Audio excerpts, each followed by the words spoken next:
videos. Tonight, we have a folk tale from Texas. Tonight's video is dedicated to them drill sergeants. I see you Army, y'all raised their enlistment age to 42. Gonna have a crazy video I gotta do before July 25th. Who?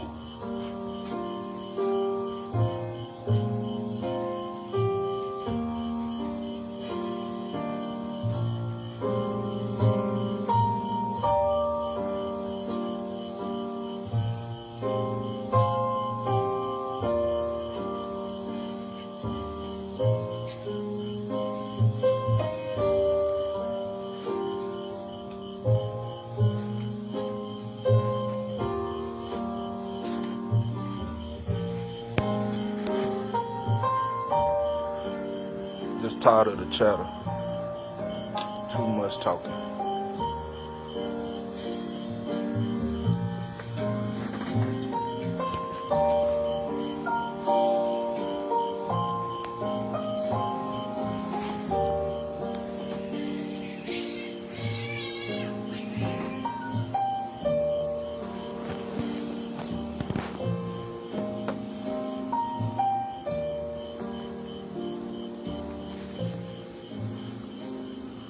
The best of Texas folk and folklore. 1916 to 1954. Publications of the Texas Folklore Society. The 26th. Edited by Moody C. Boatwright, Wilson M. Hudson, and Alan Maxwell. Introduction by Francis Edward Abernathy.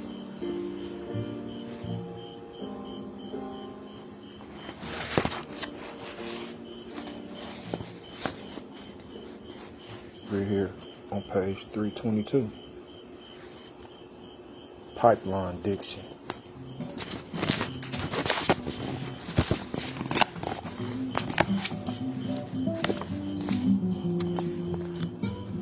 By Orlin L. Sawi.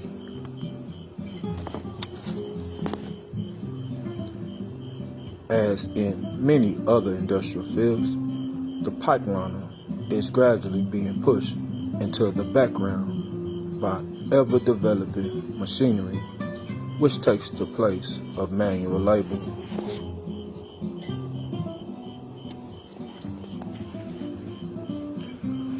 Welded pipelines are being used more than screw joint lines, and machines are digging even the short ditches once dug by hand. There is still, however, in the oil fields, much work.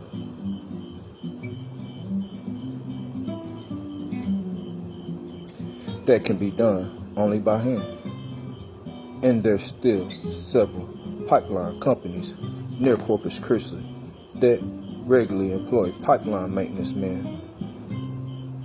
The two-fisted, rough and ready pipeliner, who was once the toughest man in the oil fields,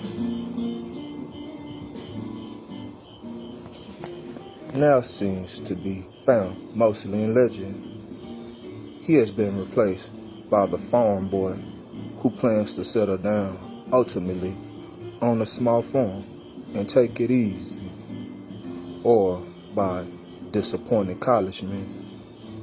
However, there are a few who still hold the old tradition of Saturday night drunks, empty pockets, and a headache on Monday mornings. All types of men are found in the oil field work, possibly because it generally pays more than most semi-skilled labor. I remember one 7-man crew which consisted of a Jewish refuge, the son of an Arkansas cotton planter, the 2 college men, an ex-soldier, and 2 farmers. I know a pipeline foreman, a old timer who spins mighty yarns of Birkin burning and the other early oil fields, and crochets beautiful bedspreads and tablecloths. He plans to crochet a bedspread for each of his grandchildren. The pipeliners have their own special language, which consists mostly of technical terms and coined words. Many of these terms are used in the oil field as a whole, but some of them are peculiar to a pipeliner.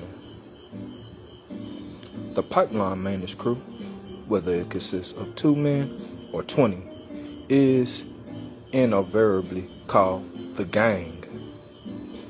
For the ambitious pipeliner, the gang is only a stepping stone to a better job, but many men content themselves with rushed-about work and plan to remain in the gang until they get bumped or fired. The straw boss of the gang is called the pusher. He usually knows quite a bit about pipe fitting and is able to direct such work. He often works with the rest of the men.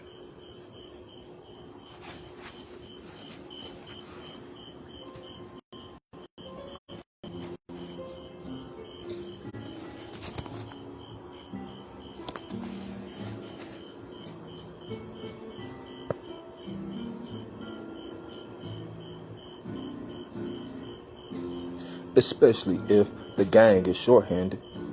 The foreman, who does hiring and the firing, is called the simple title of the man, spoken with a capital letter. The superintendent, much more revered, is called the old man, and anyone higher than he is called a big shot. There are pipeliners of varying importance. The least of them being the boll weevil or the new man. The roughest and the dirtiest work is thrown his way, but he endures until another boll weevil enters the game. Some men, however, because of their inability or their reluctance to learn the trade, always remain the boll weevils. Any mistake made by a pipeliner is a boll weevil stunt, and the penalty for pulling such a stunt is the drinks for the game. A shorter name for a mistake derived, the penalty is coffee. Another type of pipeliner is the snapper, the man who always looks for the easiest job, or the snap. A snapper once told me that snappers could always be found walking the streets, but a man who hit the ball always had a job. He was looking for a job the next week. Equally detested is the man who seeks after pull in order to win promotion. A man who works steadily and efficiently is a real pipe hand. Any job, no matter how small, is called a contract. The contract most detested by the pipeliner is ditch digging, and he would much rather lay pipeline all day than to dig. The first thing the ditch digger does is to spud in, this term being used universally in the oil fields, especially in drilling. To begin digging any hole or ditch, it is to spud in.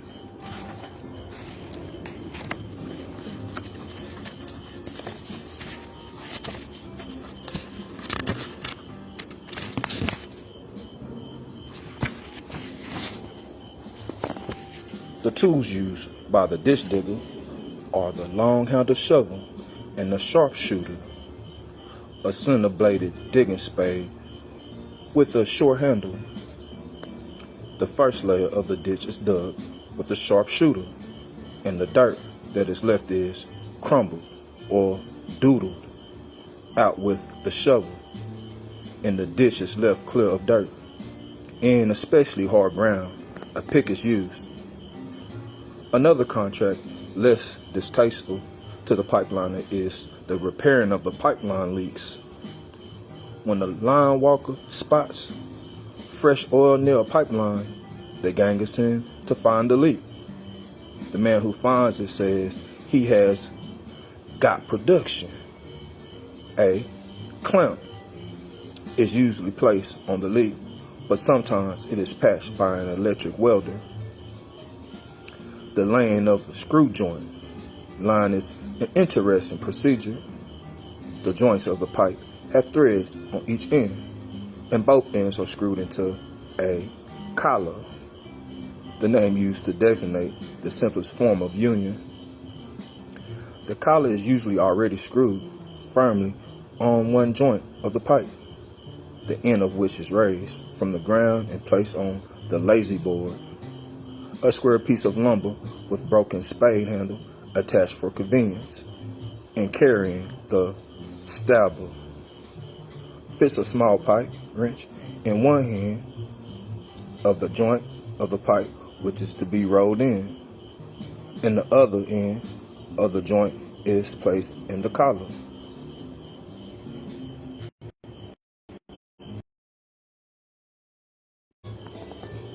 The joint is lined up so that it will roll easily, and then the jack, or crude two-legged wooden tool, is placed under the joint next to the stabber, who screws the pipe in as far as it will roll. The tools usually used in making the pipe up are pipe wrenches called chisel tongs, because a square metal key or chisel placed in the jaws of the tongs grips the pipe. A common type of chisel tongs is the scissor tongs, so called because the hands open like scissors. One pair of these tongs, the backups, is placed behind the collar and the lazy board with the handles on the ground to keep the pipe from recoiling. Two other pairs of tongs are placed on top the joint of the pipe to make it up, and each is operated by from one of the three men, depending on the size of the line. The pusher usually pounds or pecks the collar with a hammer, and the hookman hit the hooks in the tongue with the beast of the hammer. When the pipe rolls easily, the hookman break out or hit alternating beats of the hammer. But when the pipe rolls harder, they break in or strike in unison.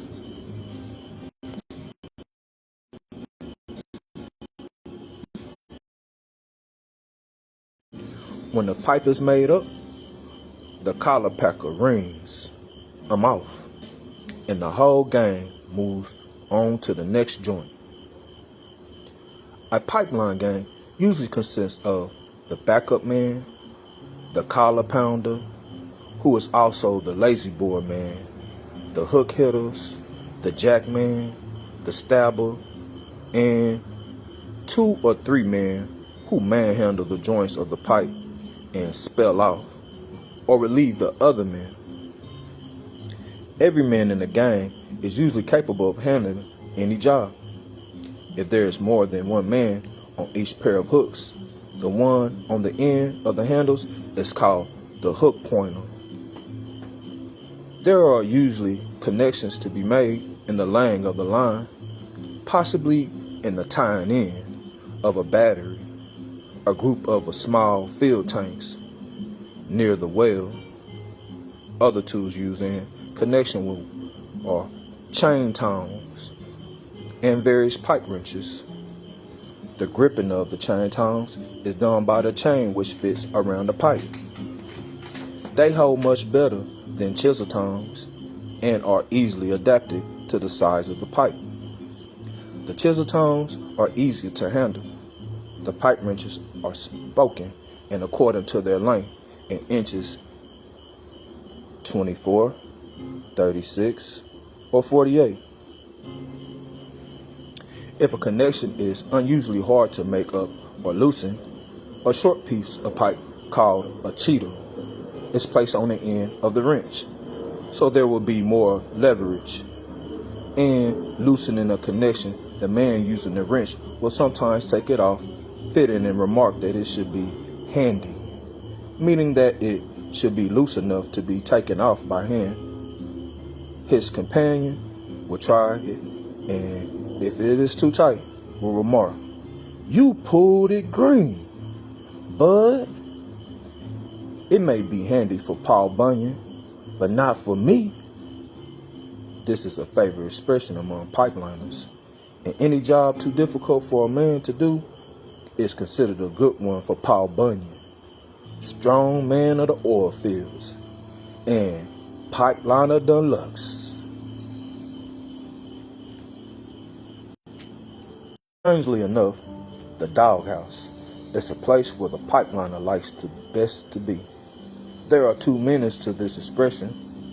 The first kind of doghouse is a canvas shelter over a pipe framework on top of the work truck, constructed to shelter the men from the cold and the rain. The other doghouse is the tool room, or perhaps the pump station office. It is there that tales are told about the oil field heroes.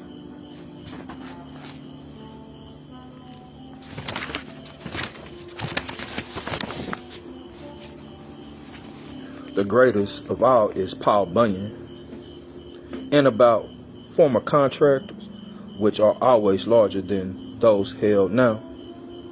The past is always more glamorous than the uninteresting present, and in the past, pipeliners were mightier than they are today and can do unheard of amounts of work.